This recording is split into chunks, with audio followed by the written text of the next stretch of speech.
Récemment, le crématorium de Wuhan a autorisé les proches à récupérer les cendres des victimes du virus du PCC dans la limite de 500 boîtes par jour.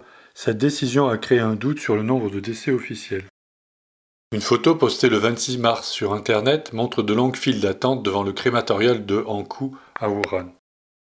Selon des sources sûres, ces 8 crématoriums remettent un maximum de 500 urnes funéraires par jour du 23 mars au 4 avril.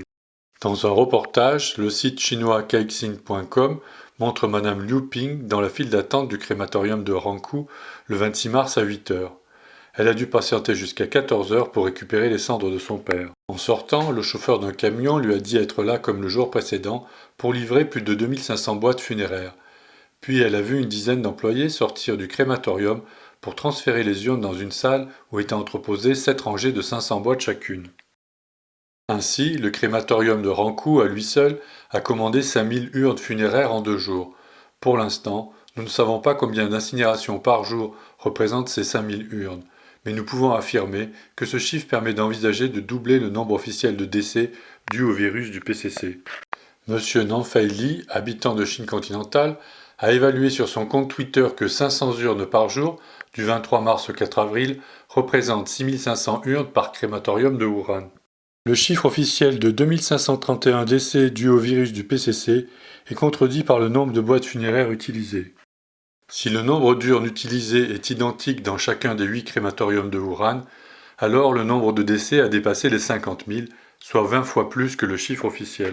De plus, M. Zhang Yi a déclaré sur VOA que seules des personnes disposant de relations au PCC sont autorisées à récupérer les cendres.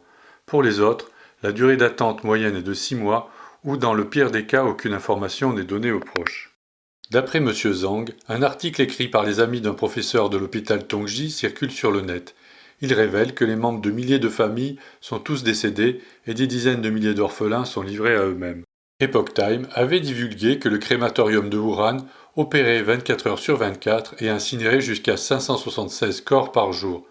Du fait des besoins énormes, des salaires élevés sont proposés pour transporter les corps. Des employés de crématorium affirment que des crématoriums de différentes régions de Chine, dont Pékin, participent aux crémations effectuées de jour comme de nuit. C'est ce que M. Chen Yaohua, habitant de Wuhan, a déclaré à Radio Free Asia. Le journaliste de CCTV7, Li Zeroi, a été arrêté par la police en menant des investigations sur le montant des salaires des transporteurs de corps. Une énorme quantité de cendres doivent être enterrées.